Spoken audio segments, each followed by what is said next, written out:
व्रतमा सधैँ के खाने भन्ने जस्तो लाग्छ भने यो रेसिपी चाहिँ हजुरहरूको लागि हो। नमस्कार, स्वागत छ सबैजनालाई मेरो किचनमा। आज मैले व्रत स्पेशल फलाहारको रेसिपी लिएर आएको छु। यदि हजुरहरूलाई यो रेसिपी मन पर्यो भने भिडियोलाई लाइक गर्नुका साथै मेरो च्यानललाई सब्स्क्राइब गर्न पनि नबिर्सिनु होला। आज मैले व्रतमा खानको लागि एकदमै चोखो मानिने आलुको हलुवा बनाउन लागेको छु।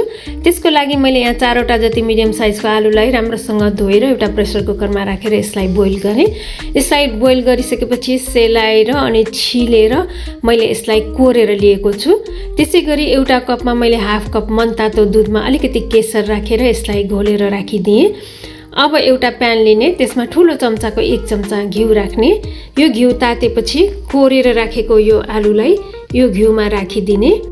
त्यसपछि अब यो आलुलाई यो घिउसँग मिक्स गरेर मजाले पकाउने।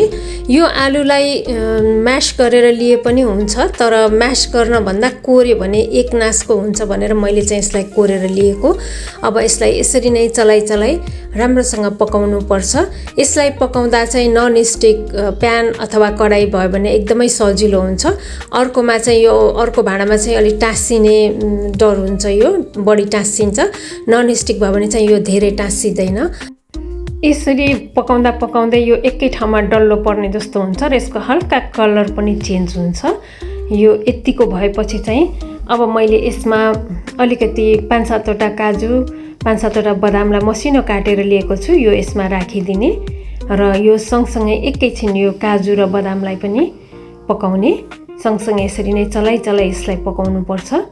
यसरी नै पकाउँदै यसले घिउ रिलिज गर्छ अनि त्यसपछि हामीले बुझ्नुपर्छ अब यो भुटियो भनेर। ल हेर्नुहोस् त कस्तो राम्रोसँग घिउ रिलिज गर्यो यसले, हजुरहरूले देख्न सक्नुहुन्छ। अब यो स्टेजमा चाहिँ मैले ठुलो चम्चाको 2 चम्चा चिनी राखेँ यसमा। यो चिनीको मात्रा चाहिँ हजुरहरूले आफ्नो टेस्ट अनुसार बढाउन घटाउन सक्नुहुन्छ। कसैलाई बढी मनपर्छ, कसैलाई कम मनपर्छ, त्यही अनुसार बढाउने घटाउन सकिन्छ। र यो चिनी सँगसँगै मैले हाफ टीस्पुन जति सुकमेलको पाउडर पनि राखेँ यसमा।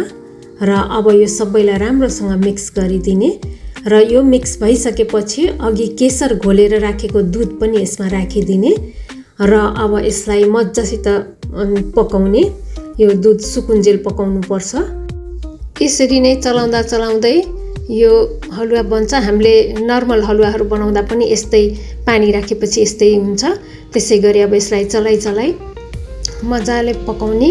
यो चाहिँ अब सबैजनाको लागि उपयुक्त हुन्छ चाहिँ म भन्दिनँ, किनभने डायबिटिज हुनेहरूले चाहिँ यो खान मिल्दैन र जसलाई डायबिटिज छैन उहाँहरूले चाहिँ यो बनाएर खान सक्नुहुन्छ र इन्ट्रेस्ट छ भने हजुरहरूले पनि यसरी बनाएर खान सक्नुहुन्छ।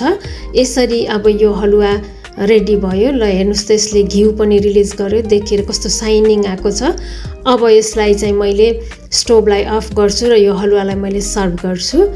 यसलाई मैले एउटा कचौरामा निकालेँ। माथिबाट काटेको बदाम र पिस्ताले यसलाई गार्निस गरेर यसलाई तातो सर्भ गर्ने।